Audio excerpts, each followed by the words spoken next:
Tottenham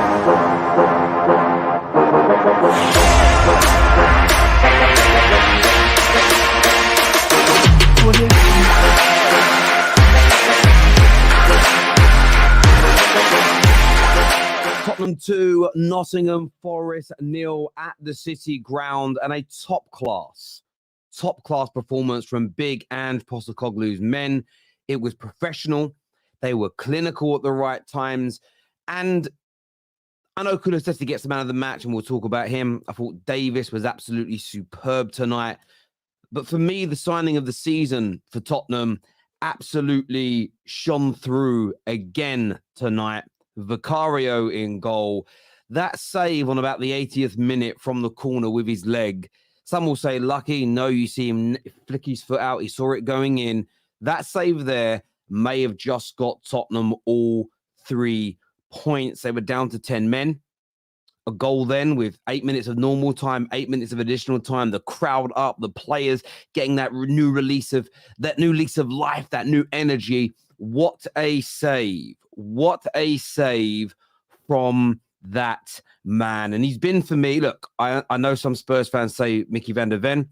I understand the calls for James Maddison, but VICARIO, not just for the price, but for the overarching quality, in my humble opinion, their signing of the season. So far, who knows what by the end of the season, who people would crown that, but he has been an absolute phenomenal player. He really has. And I thought Spurs tonight looked great. I really did. And the only element I would say is there's two areas that we look at as the negativity for Tottenham tonight. I would say the first area of negativity would be in the first half, they were giving the ball away in a very unnecessary way when passing around at the back. And that will be something they really will want to cut out of their game, especially against more potent and better teams. The only other negative tonight was the Basuma tackle. As far as I'm concerned, an absolute clear red card, knee height. I understand there was no intent, but intent is irrelevant. It is a red card tackle, studs showing, knee height. It is what it is, but 110% a red card. He now misses the next 4 games, and I believe that actually he'll be out of commission now for Spurs until after the African Cup of Nations. So that's the big blow for Tottenham really tonight. Brennan Johnson getting an injury, but it didn't look like it'll be a long standing one. So a couple of areas where they have to essentially look at, and they have to improve on Tottenham. But overall, it was an excellent display. Kulusevski tonight, when Spurs first signed him, didn't know what to expect, didn't know much about him. And he got signed because they didn't get Luis Diaz. And in that first sort of January to May period, I remember tweeting about this and just saying, I think Kulusevski's a better signing. Diaz was excellent, but I just thought Kulusevski was better. Last year, along with a lot of the Tottenham players, he died a death. But we've seen this year under Ange Postecoglou, this man come back to life. He's crossed for Richarlison's goal. Another goal for Richarlison was up there with one of the best crosses you'll see all season. It had speed, power, accuracy, and it was very low, very flat as well, I think is the word that footballers describe it. And that flatness makes it very hard for the goalkeeper to come out, very hard to defend, and then you only need a very slight touch. And we've had some debates on the football terrace over the years, whether or not that's a hit and hope or whether that is a precision cross and deserves the assist. And it's never a hit and hope. In obviously you hope it comes off like any pass, any shot, any brilliant moment in football. But what a piece of magic from Kulusevski that was. And then his goal, you could look, the goalkeeper's clearance you can definitely look at. Few people question Matt Taylor's his handling.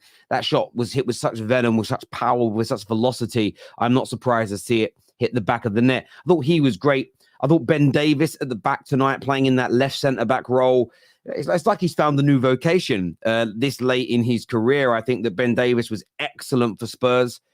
There's no doubt about it. He was really, really good. Porro's impressed me all season. I thought we had another very good display tonight. But aside from the players that I think stood out, there's someone I want to praise tonight massively at Tottenham, and that is Big Ange Postecoglou. And I'll tell you as to why. And I remember saying this after the Chelsea game and for about 2 weeks after. Don't be gaslit, Tottenham fans. 2 things don't be gaslit about. The first thing is when the media was blowing smoke up your backside saying that it was amazing to watch Ange Postecoglou play on the halfway line with 10 men and then 9 men respectively.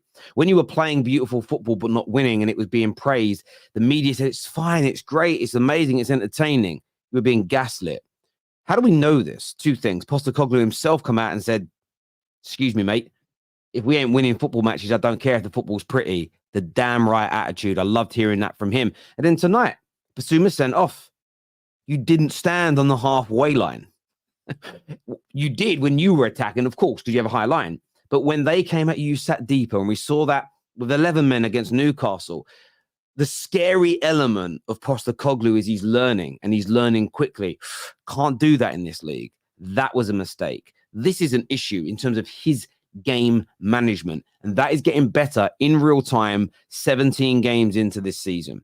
And that's why I was saying to Spurs fans at the time, don't be gaslit by the media lying to you, because it's always nice when you're getting a compliment in any capacity, especially when you're not doing so well or you lose. You always kind of want the media on your side. I get that. But it was just nonsense because it's never existed within football before. What you saw tonight from Postecoglou when you went down to 10 men is what you should be doing. Trying to counter-attack, but you sit in deep, you be compact, and you be hard to break down. And they did that, by and large, pretty well. And then when they didn't, as I mentioned, my man of the match today, best signing of the season so far for Tottenham, Vicario stepped up with an absolute outstanding save with his leg, and that's what he's employed for. You know, that is what he is employed to do. So I think overall, another very good win for Tottenham. That puts them on 10 wins for the season, level on points now with the title favourites Manchester City, of course, who play tomorrow. But they have closed the gap on the top spot now to just 4 points. And I think what's also really key here is confidence. I understand not beating Man City. Ironically, you got a draw. But when Spurs lost Maddison, when they lost Mickey van der Ven, there was this notion going around they were not going to win anything until they returned. And I always felt that was an overstatement. I always felt that was a bit over the top. But what we have seen in the last 2 games, Newcastle and Forest away, not the easiest games in the world by any stretch of the imagination. This Tottenham team with injuries, with a lot of players out, can still win, should still win. And they're a threat. They're going to be a threat this season. I don't believe they'll win the Premier League. I don't believe they'll be seen as having a chance when you get to the last 5 to 10 games. But I think they are going to push for a top 4 place. And with the right investment into this team, Ange Postecoglou, as of right now, looks like the real deal for me. And it isn't the beautiful football and the entertaining football that I am drawn to. It is in-game management and how he is learning and adapting quickly. There is no arrogance about this man. There is no sort of, pride before the fall. He is just a honest. You could tell he is just a honest and a very honest, straightforward, hardworking man who wants to win. And he wants to win, not at any cost, but he doesn't care what he has to do to win, in the sense of, well, if I have to stop doing something that I like doing and it makes us win, I'm going to do it. There are he's not a precious person is the word I was looking for. I was searching for the right word. There isn't a precious nature about him. There isn't a hubris characteristic of arrogance and pride where, no, this is vanity. This is how I play football and I'm not going to change. That is the scariest. And that is for me, the most potent characteristic of Ange Postecoglou, is the adaptation already to his game in the Premier League. And a lot of managers, and one that manages at my club, they don't want to change things that are not working. This man has done it on job real quick, because the most important thing is the football club he's managing winning. This always should be the most important thing. So, yeah, listen, Terry looks upset. See, bro, that's just dead banter. That's just dead banter. How does an upset rival fan talk like this? Come on now, my friend. Do better. Do better if you're going to banter me, my G. Come on now. I have nothing against Forest with their old English physical style of play, but Basuma's red card was dodgy, clipped his leg, and definitely a yellow, but Forest players were still on the pitch. Look, I think it was a red card, to be honest with you. I get he only clipped him, and when you slow these things down, they look worse, but Studs just clipping, it was knee height. You got to go. I think the likes of Yates really rode their luck tonight. They did. And I think that some of their hard tackles, they just didn't. There was a tackle in I want to say it was his first half, where if Yates' follow through would have caught anywhere on the shin or above on Oliver Skip, he'd have seen red as well. But you've got to make that connection. So I hear what you're saying. When Spurs fans were saying Kulusevski, Kulu is useless on the wing, hold that. He just showed now he's good, whether in the middle or on the wing. I just think he needed a more attacking style of play at the football club. Ange's attitude is simple. If the ref has decided this, then let's move on with it. It's like there is no nonsense with him.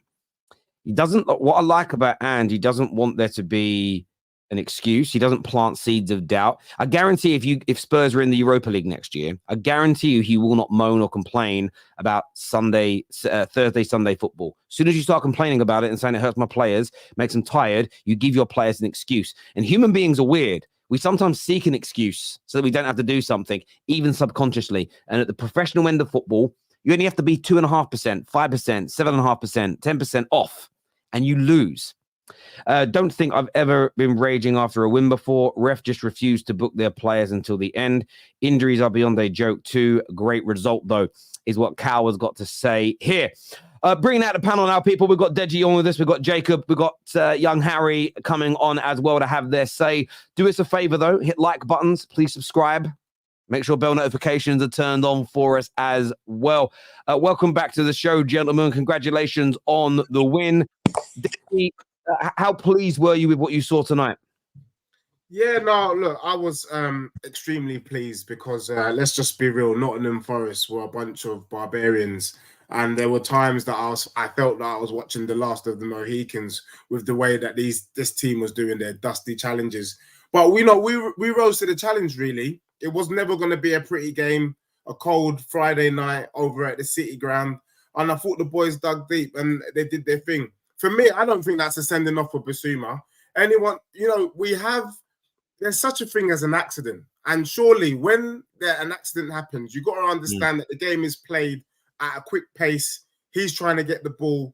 And you can see he's just skinned the guy. It's not a deliberate tackle. It's not intentional. For me, if anything, that is a yellow card. If we're going to start sending off players in the most elite league, playing elite football for things like that, then we might as well just turn into bloody basketball or something, because that's just a bit of a joke. And then what makes matters worse is that you've got Yates and all these other cronies, Topolo, who are taking us back to Russell Crowe settings as if this is some sort of gladiator and we're in the arena doing Spartacus. And these guys are still on the pitch, but you can see they're not trying to play football. They're trying to take off legs, heads, and ankles. So for me, despite all of the madness behind Spurs, Postecoglou managed the game well, and we're back on track now. Terry, I'm sorry, just quickly, I've got to disagree with you, my brother. In the sense of we are 4 points off the top of the table, my friend. And I told you the last time I was on the show that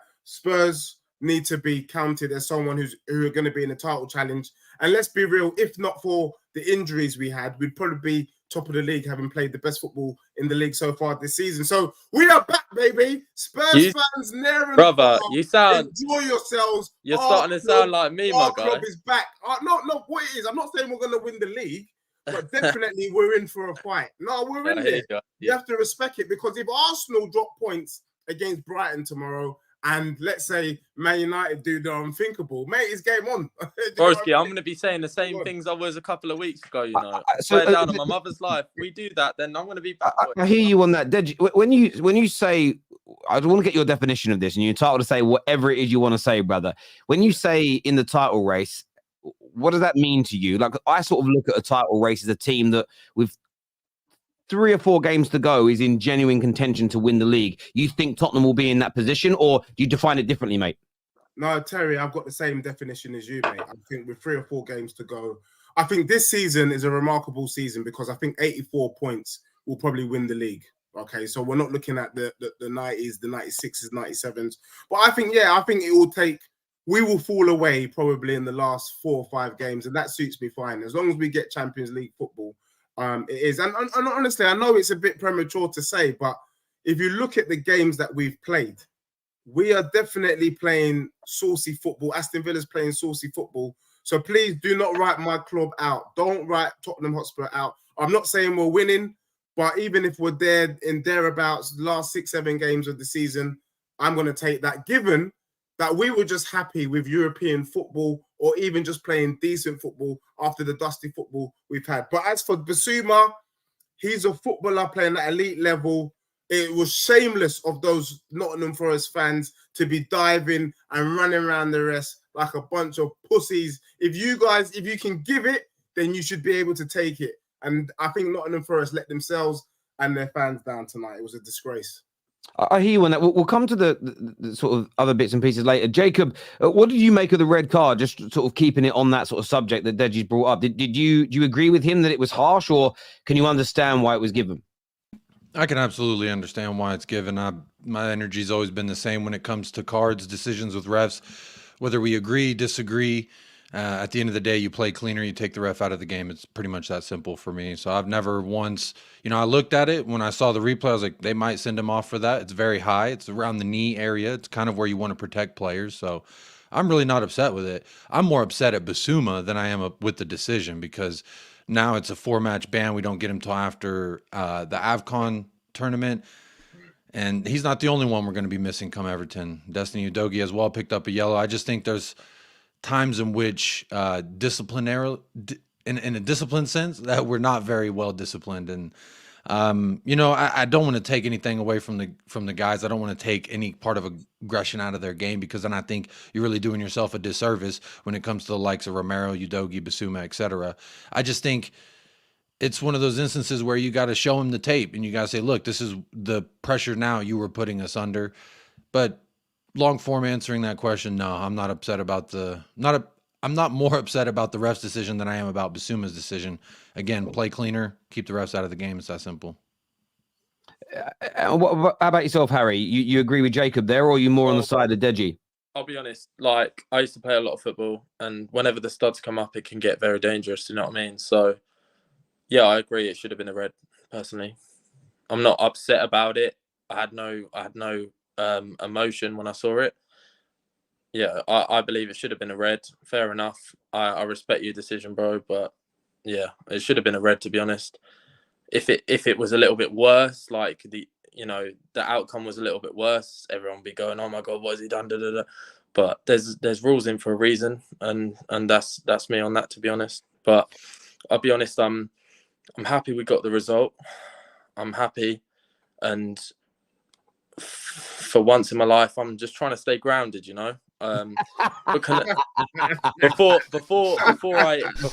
before I just keep you on this whole tone that I'm setting. Life right lessons now, playing out. Can I just say, Richarlison is back, baby. They doubted him.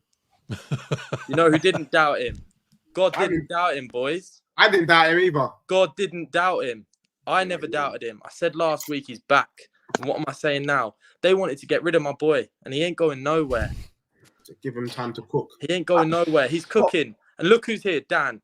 Turn that shirt around, broski. It's a different shirt, but Bissouma on the back. This one's got Bissouma on the back, so I probably don't turn it around. Yeah, don't turn that one.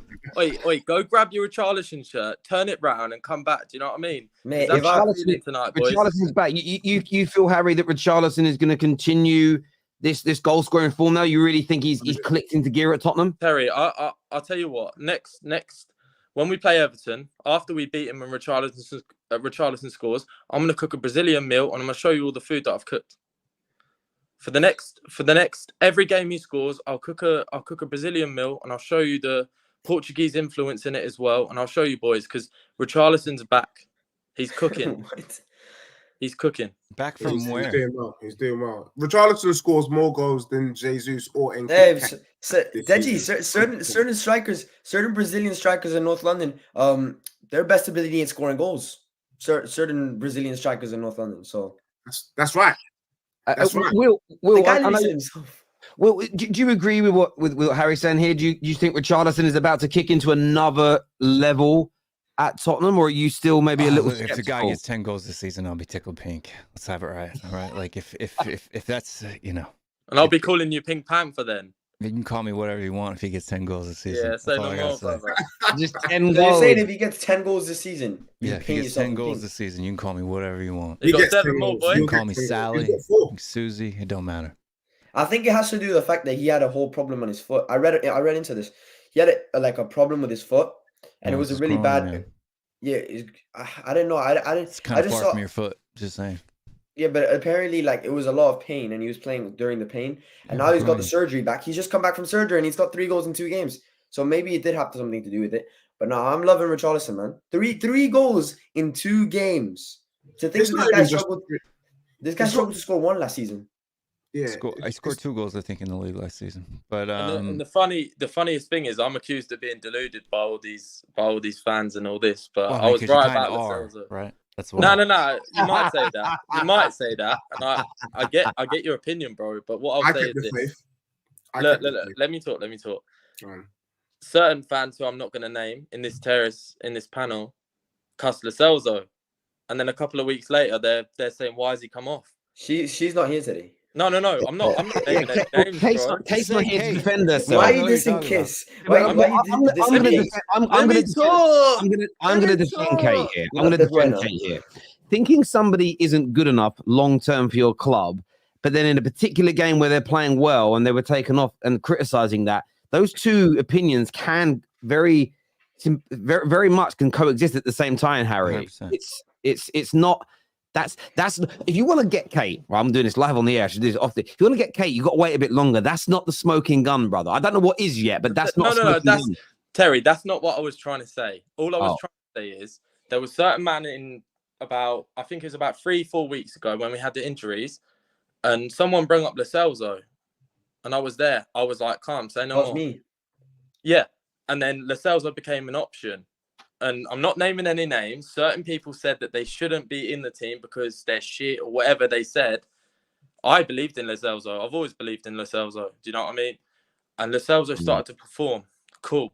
And then that same person has completely gone back on the word, which is fair enough. We all do it. I've gone back on my word. I've held Yeah, my but hands up. what I would say to you though, during that run of games where you were bigging up the Celso, you didn't win any of them. The 2 games where he's not been in your team again, you've won. So I don't again, care. I'm telling He you scored goals. to not die on this hill.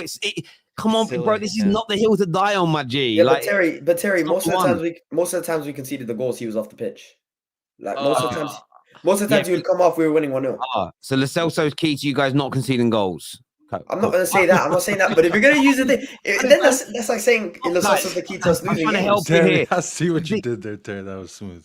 Look, guys, you gotta stop with this stuff, right? You have to look at things over time, right? Just because somebody has a good game now and then does not mean they should be at our club. But If it was we a want- short-term If we replacement. really want to be taken seriously by our rivals, right? All the people in the chat right now that are mocking all of us. If you want to really be taken seriously by them, Mocking you have all to of us have after a higher 2-0 standards. win. Huh? They're mocking us after Yeah. a 2-0 win. Yeah. Yeah. Because they're you're upset. Terry, That's Terry, what I kept saying Terry, in every other. There's a every other difference, panel. Terry. There's a difference from mocking and being rattled. When we win games and they're in the chat laughing at us, they are rattled. They're again, crying about us. Aaron, can I just say, like, I've been doing this a long time. When they're laughing at you, basically talking about Lo Celso like he's gonna have this renaissance, that's not bitterness. That's like, please keep believing in that stuff. Like, honestly, who I do want to talk about tonight, though. I know everyone wants to talk Kulusevski. I want to ask you all. I'm going to Jacob first on this. How good is Vicario in your opinion? pretty good. Fantastic. I mean, he's been breathtaking. I think at every juncture, he's answered every question I've ever had for him, and then he's answering questions I ain't even had to ask. I think this guy, by all accounts and purposes, I think statistically, I don't know what the numbers say, but he's one, if not the second best goalkeeper out there. And based on form, it's hard to look away from him. The saves that he made today, regardless of offside or not, were phenomenal saves. And the one that wasn't offside, the one that he saved with his foot while falling backwards, I played goalkeeper for about 15, 16 years of my life. I've never seen some of these saves that he's done. I may just be blowing a little bit of smoke, but this guy's been blowing me away with his performance. Maybe just I got used to old man Fraser Forster and Hugo Lloris, you know, taking forever to get down to their left, their right. But this guy, whether it's offside, onside, it doesn't really matter. He don't play to see what the flag does. He plays to save the goal. And honestly, it's just been revolutionary. I think it's been something that helps the likes of Ben Davies, because he knows if he can make a mistake that potentially there's someone back there who will actually save him this time. And I just think, where did he come from? I didn't watch Empoli last year. Put some respect on Empoli's name. I don't know, but this kid is absolutely phenomenal. I'm so glad that we signed him. I'm gonna say one thing about Vicario, and this is about Italy's national team. If they want to do anything this Euro in terms of winning the Euro, I think they need to start Vicario over Donnarumma. Personally, I agree. I agree with that. Well, I mean, they're already talking about it. Whether it happens or not is yet to be seen. Donnarumma is still a really good goalkeeper. So he is, but I think Vicario's made a very good claim to start over him, and I think he should. Yeah, I mean, he's been excellent. And do you know what I think for me, what I like about the signing for you lot is that it kind of came out of nowhere. I'd never heard of him, and I don't ever profess to be an expert of all other leagues. I don't profess to be an expert on the Premier League. I never those words have never left my mouth. But sometimes you sign players from Serie A and other places, and people go play them down. Like I see a lot of people say, "Oh, Victor Osimhen's actually is going to be a bum over here." You never quite know. You know what I mean? You never quite know. I like signings like him, though, because it's just an under-the-radar signing. There's almost no pressure on him. And it wasn't like he's a 50, 60, 70 million pound signing with a fanfare around him, and then suddenly that pressure is not being handled. Yeah, I think he's been sensational. And that save with his legs today. The only other time I've seen a goalie in the Prem make those kind of saves was De Gea at his pomp, where he would just make crazy saves with his legs. And he just is. And Deji, like, in terms of like your signings, having a goalkeeper like him who just when you need him has stepped up pretty much every time this year, that's got to be a big reason as to why you are where you are in the league. 100%, Terry. Behind every good team is a goalkeeper, and you just got to remember the impact. It was Alisson that came into Liverpool that really just changed their fortunes. Alisson and Van Dijk, and I think us Spurs fans, we've got to thank Postecoglou for so much. We got to thank Paratici for so much, but also we got to also breathe a sigh of relief, because we were fighting for Raya. We wanted Raya, and we were disappointed when we couldn't get it over the line. And it's turned out to be a blessing in disguise. And our cronies down the road have ended up with David Raya in goal. And no, for me, Vicario is nice. He's a legend. And also because, you know, a lot of the new guys, you know, coming into the Prem, you've gone from Empoli to Spurs. What a major shift. But he's hungry. He's diving around. The energy is so difficult in this league. But like you said, the sort of saves he's making is De Gea-esque. And if you've got a De Gea-esque type goalkeeper, that's good on the ball. Then Dan, way is up. What's that? And that, Deji, that's what I was going to say to you, bro. And I said this the other week to you, Terry, if you remember. I said that the difference between Lloris and Vicario is that Vicario can play with his feet. Yeah. And yeah, Vicario is just that he's a modern day. He's a modern day. The problem is with the generations of Hugo Lloris's, De Gea falls into this category. Not that we've improved on him, but they can't do with their feet what modern day teams need to do. And if you look at the way you guys play, Lloris with apps, you'd be losing a lot more. You'd have lost a lot more games if Lloris was Terry, we've kept more clean sheets than Arsenal, Liverpool, and City. We have kept more clean sheets than Arsenal, Liverpool, and City. Yeah, and it also has to do with the improvement at centre back with Mickey van der Ven. But Vicario, the thing I noticed about Vicario straight away when we signed him is that mentality he has. The first interview that he's ever done for Tottenham, he said, "I would have signed in blood if I had to."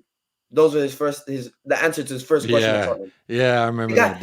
And when you say, Terry, that he went under the radar as a signing, the guy was standing outside the Tottenham Hotspur Stadium for a Tottenham YouTube video. Tottenham fans walking right around him with Tottenham jerseys on, not knowing who the hell he was. And then one guy, they were playing him like on the video of the stadium, and there was a picture of him while he was standing there. And one guy was walking past him. He was like, "Is that you? Have you just signed for us?" It was generally like people were just walking by him, not knowing who the hell he was. Yeah. And the thing that makes him the difference between like a modern day goalkeeper, like Onana, you say modern day goalkeeper. Not Arsenal. He can play. More than us, right? He can play with his foot, and he can save shots. But Dan, it's like when Edison came to City, if you remember, when Edison first came to City, everyone was like, "Oh my god, we've got a goalkeeper that can play with his feet. It's amazing. Oh my gosh, look at that!" And then obviously Alisson as well. And then we've been missing that the whole time. I remember me and my mum used to watch Lloris. Obviously, we grew up on Aurelio Gomez as well, so you can imagine the pain. I love it. I loved him. I loved him. But Lloris, every time the guy gets the ball, we'd shit ourselves like, oh my gosh, where is he going to kick this ball? And how many times he kicked it out? Do you know what I mean? So having VICARIO in there, it just gives me a sense of belief that when he gets the ball, that he's going to make a pass and he's going to distribute it properly, if you know what I mean. Yeah. And one thing I want to add as well about VICARIO is I feel like as a goalkeeper, sometimes you want them to have goldfish memory in the sense of, I ain't even remember what happened 10, 15 seconds ago because I'm focused right now. Because when you're back there in net and sometimes there's not a lot of action your way, you can sometimes lull a little bit. And what I mean by that is your positional awareness when say you have the ball and your team has it and the opponents have, what you're doing is still very critical to what happens eventually if they do catch, like Nottingham Forest. That's how they beat Villa, catching them on the counter. Now, as a goalkeeper, when you know that you're going to be caught on the counter, I think staying aware and then not getting caught up in the moment as well. I think last week, him showing the tongue to Callum Wilson, I absolutely loved it. And it showed that no matter what the situation, no matter what's going on, he's still him. And that's what you look for in a goalkeeper. It's like, in a very simplistic term, someone said, you kind of want goalkeepers to be a little dumb. And that's not saying that I was dumb. And that's why I got put in goalkeeper. But I'm saying you just said it. Yeah, I did just say it. But sometimes you want them to be a little bit like, I don't really care. I'm not really thinking about this because they're in the moment type of thing. It's a really a mentality thing that he has something you can't teach a goalkeeper. And I agree in the sense that with his hands and with his feet, a modern day goalkeeper and what you're asking for, he's very calm with the ball. And that's something I definitely was not as a keeper. Goalkeeping stats are very, very difficult to if you actually look at the goalies that make the most saves, for instance, in the league, most of the time it's the goalies that are down the bottom end of the league. Yeah, but he's got the most saves for minutes. For shots. I understand that. I'm not saying the amount of saves he's got says he's a bad goalkeeper. The point is they same with defenders as well. You've got to look into the stats a little deep. It's not like looking at a striker and how many goals they've scored. It's a much easier stat to kind of break down. But with goalkeepers, when you go through large periods of not having to do anything, and then suddenly you have to make a brilliant save, that is, for me, I've always differentiated the very good goalkeepers from the absolute elite ones. It's that those concentration levels, and the better Spurs get, the less work he's going to have to do. But if he hasn't had to make a save for 20 minutes and then suddenly there's a very good shot into his bottom corner, but he's alert, quick, down to it, that's how you know when you've got a great goalkeeper. Sometimes it's easier to be a goalkeeper when you're having to save shots and do things every few minutes because you're constantly involved. And guys, I think you guys have bought an absolute gem. An absolute gem of a player. Look, I wanted to ask you all about Kulusevski as well, because that's a player that a lot of Spurs fans, I can't remember which ones of you were saying it, but a lot of Spurs fans were on the terrace last season, in the summer, early parts of this season, talking about how it doesn't really have a future, doesn't really do much. I'm not just taking this in isolation of today. I think he's been brilliant for you the majority of this season.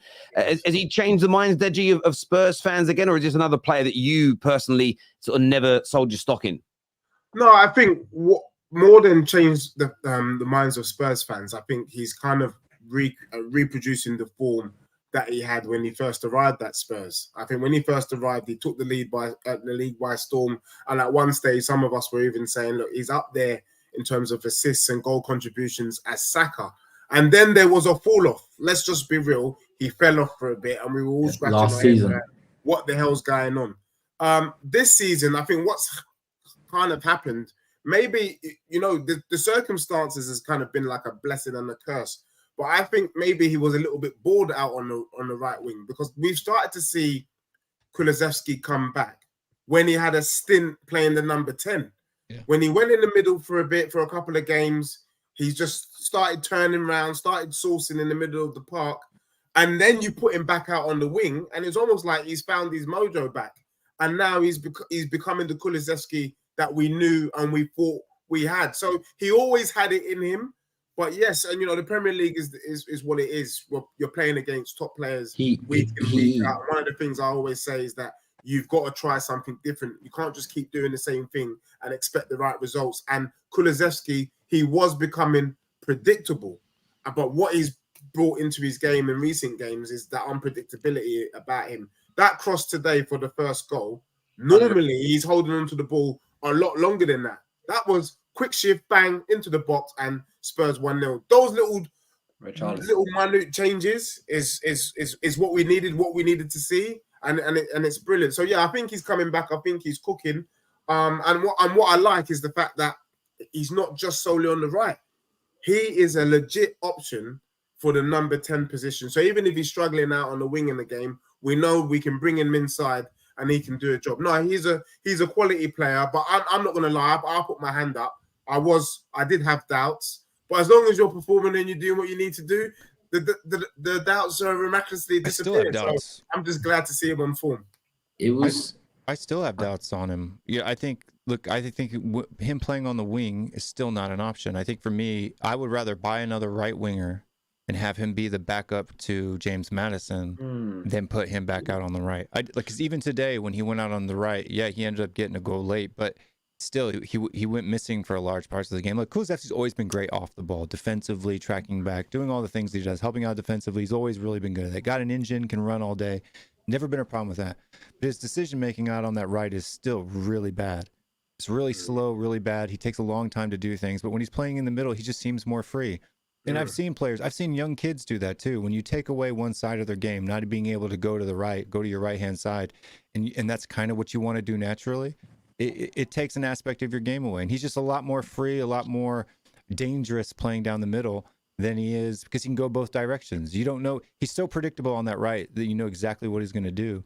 Will, can I ask you? It was good to see him use his right foot for the goal. Sorry, guys, yeah. just quickly. No, normally he's just always just heavy on his left foot. Yeah. The fact that he took it on his right quickly, and Spurs fans have been kind of tearing out their hair. Just use your right foot and just cross the ball along the floor. And I think that's why it took Tina Turner by surprise, because he was expecting a cut-in. My guy Matt Turner, I sent him ex-Arsenal keeper. a little check. I sent Matt Turner also- a little check, and I told him, hey, do us a favor. Will, I was going to ask. Deji, I did want to My guy Matt. speak on that. Like, Kulusevski moving into the middle, what that did, I think, was everything that Will is saying. It opened his eyes that, look, I can do this and I can do that. Whereas putting him on the right, you're forcing him into one or two decisions. Either you're going to beat the man around him with some speed, or you're going to cut in and try and beat him that way. And that's really the only option he had, because we know he ain't going to stretch the pitch. But when you put him inside, what that does is it opens his eyes into, now I have three options in this direction. I have three options in this direction. Go back. Yeah, and it opens. Right?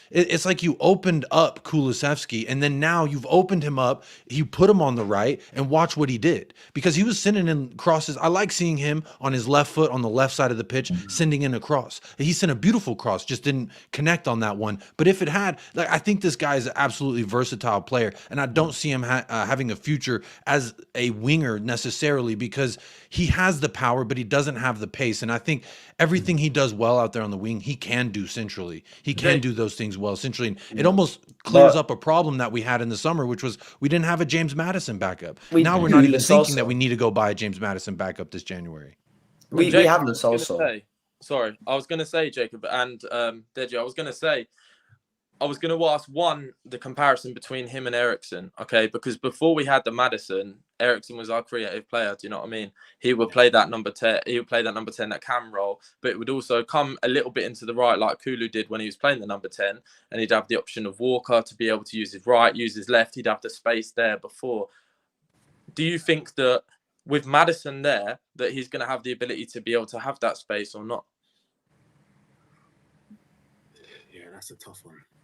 Because was that directed at me, or was that directed at someone specifically? When you don't have Maddison and you have him playing a number 10, I feel like he's got to be more in the middle. Whereas when he's playing on the wing, as you saw, like, he might be able to, obviously, because Porro comes so far up, then when if Porro dropped back a little bit, he might have a little bit more space to be able to do that. Do you know what I mean? Yeah. I hear you. But the thing that Ange Postecoglou, one of the first things he said in a press conference was, I like players that can play multiple positions. He gave Ben Davies props before we ever kicked the Premier League ball under Ange Postecoglou, because he was like, I could see him at this position, or I could see him at this. And that's what I like in a player. Brennan Johnson, same thing. Kulusevski, all this has done to me has been a good thing. It has opened him up. So now, in those moments where James Maddison, we saw it when we had James Maddison. He comes out, you shift Kulu in, and look what happened. But it's not that, right? So But what people don't realize is that Kulusevski has the most touches of anybody in our front line when he plays on the right wing. And he I'm covers talking the most ground as 50 well. to 60 touches a game, right? And it's the decisions that he's making in the final third that is the reason why Spurs fans are cussing him. It's because and when he first came to Tottenham and he was driving to that byline and doing that cutback to Son, he assisted Son 5 times in those 3 months that he played since February under that first year under Conte. This season he has 2 assists. He's getting good goals and stuff like that. But he's assisted Son once this whole entire season. Just once. And Son's there. Son's in the spaces. We know Son makes those runs. And Kulusevski many times take the ball into the final third into the box and just loses it. Just gives it away. Let's be honest though. Son is not. I am being honest. Yeah, no, fine. I get that. But my point I'm trying to make is that Son's not a typical number 9. He's not Harry Kane. He's there for the cutback. That's what Son's game is, playing the ball to his feet. Most goals Son scores are on his own. Or from his feet. No, Yeah. no, I'm sorry. Out of the 10 goals that he scored this season, right? 2 of them were cutbacks from Solomon, right? 2 of them were cutbacks from Solomon. I would say 50%. Most of them were cutbacks from Madison, right? 2 of them were long balls from Porro. So you have two cutbacks from Madison, 2 cutbacks from Solomon, 2 long balls from Porro. That makes up 6 of his 10 goals that he's got this season. On his feet, though. Yeah, on his feet. Of course, Yeah, from that's his what I feet. said. He's not going to do it with his head. He can't head. No, that's Right? that's But just. I'm that's sorry, but literally just what I said. Postecoglou, when he was playing in Scotland with his 5'8" striker from Japan, wasn't playing balls into the box for headers. They were cutbacks from the byline. That's how he plays in this system. But That's that's why you just see what I it said. happen all the time. That's why Son does it, right? Both of Son's assists last game were cutbacks from the byline. Yes or true or false? Yeah, fine. But Yeah. what I just said is that they were by his feet. So he didn't score with his head. We As I don't just play said. balls in the air into the box. Rarely. What did you say, sorry? We should Only more. 2 goals out of the 30-something goals that we've scored this season have been aerial crosses. 2. Okay, and then you put Richarlison there. Goals, head. Do you know what I mean? No, I 2. totally, Third. I totally hear what you're saying. The only thing I will say is that we need Kulusevski for what he does off the ball. I think you're right, my good friend.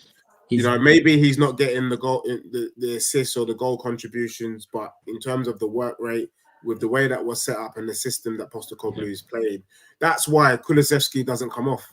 Yeah, if anyone's going to come off, it will be Son, it will be Richarlison, because what he does is he maintains the high line and he maintains a physical presence up top. So we can't underestimate the impact of Kulusevski. And one of the things Postecoglou has always talked about, it's so easy for us to talk about the outputs, but he's more sometimes worried about the inputs, if you want to call it that. He was talking about Richarlison and why he liked Richarlison so much. Wasn't talking about the goals.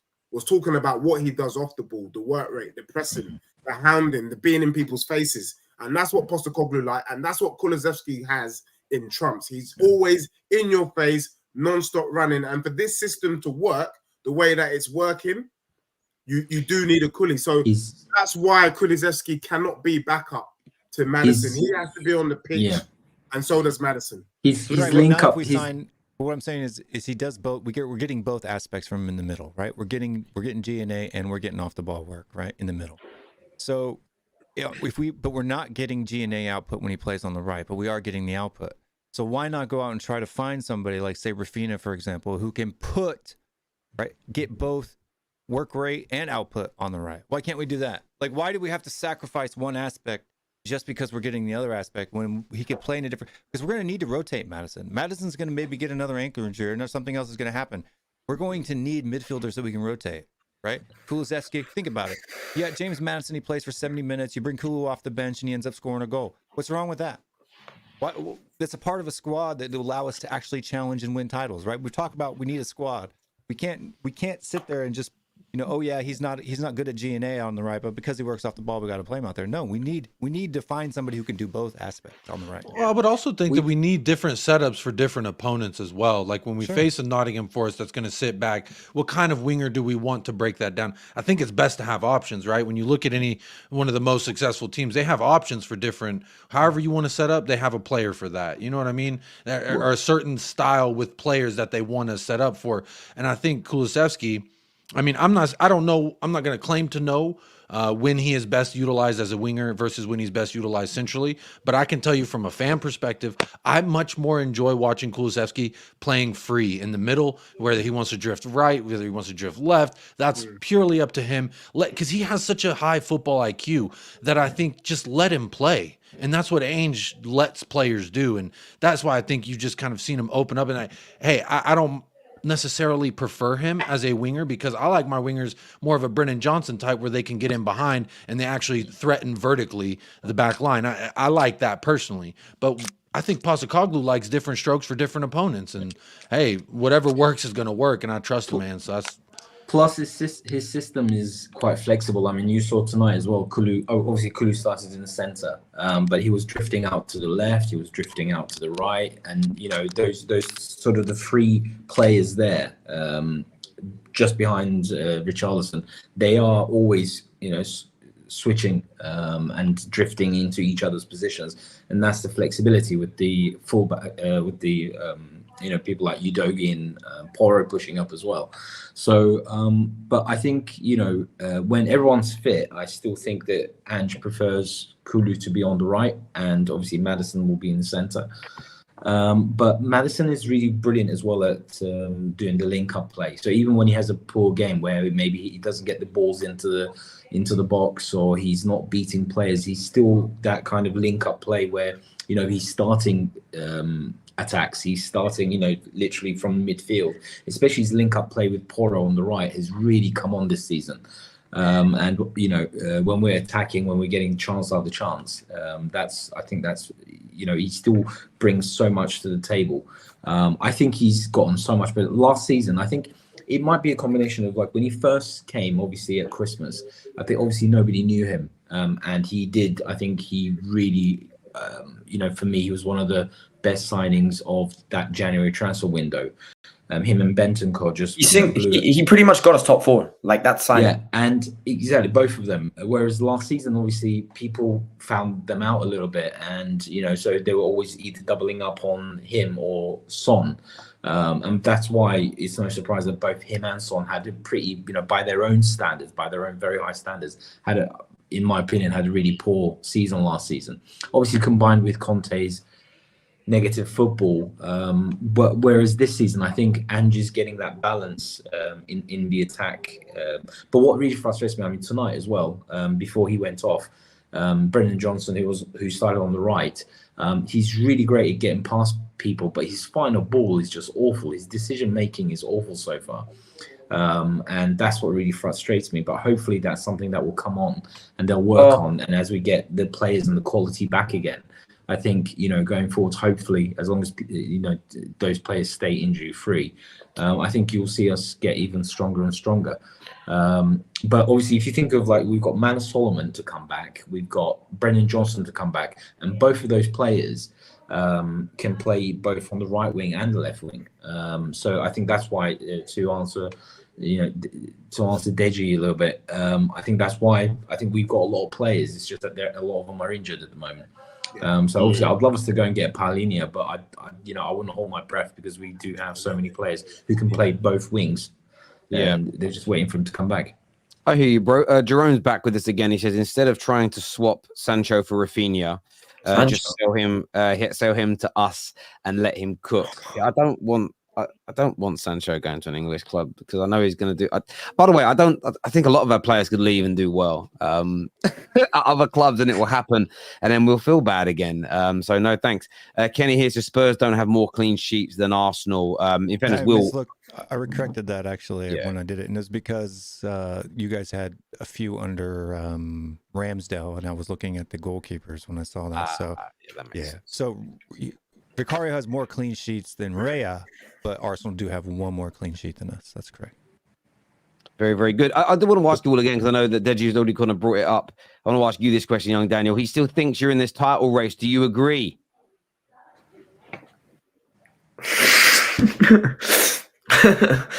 Listen, I kind of bite my tongue after what I said that one stream, but I am consistent, and I said that if we didn't win that West Ham game, I wouldn't bring up a title race again. So I'm not going to bring up the title race. I would love to sit here, say how many points are we? We're like Four. 4 points over Liverpool. I'm it's starting to get a little bit tasty, but Dan, no, Dan, I'm not gonna but do it. all I'm Terry, you January- don't understand how much I'm holding back right now. I'm not gonna do it. I'm not gonna do it. The only way listen, that we've even got- matters is if all 3 teams above us drop points. All 4 Yeah. teams above us drop points. Imagine. We're still in just, 5th then. Just imagine. But United, come on, Terry. You lot have been rubbish all season. Just one game against Liverpool, man. Just get a little cheeky win. Bruv, honestly, you've got more chance of marrying Taylor Swift. I'm just saying that now, brother. It's not happening. I wish it would. It's on my birthday as well. That's terrible. my man Kelsey's got that wrapped down right now. though. Look, on a real level, I've been playing up to that a little bit. Like, Man United getting beat by Liverpool won't ruin my birthday. I'm with my babies, so it's all good. Fair But He's got a chance of losing, dropping points. So it's going to be an interesting weekend. Look, I hope you guys are in the title race. If I'm being honest, I hope that you, Villa. I hope that there's imagine a 5-team title race. And people, I still hear people saying we ain't got the best league in the world. Get the hell out of here. If you have 5 teams in it, oh my days, it will be amazing. Boys, look, I want to thank you all very much for coming on. That's late on a Friday. Well, it's early for 3 of you, to be fair, and really late for Orchi over there in Turkey. So, thank you all for coming on. I really appreciate it. Viewers, we're back tomorrow with more content, including the match reactions in the afternoon to Chelsea and Manchester City's games. Until next time, take care. Goodbye. God bless. And we'll see you all again soon.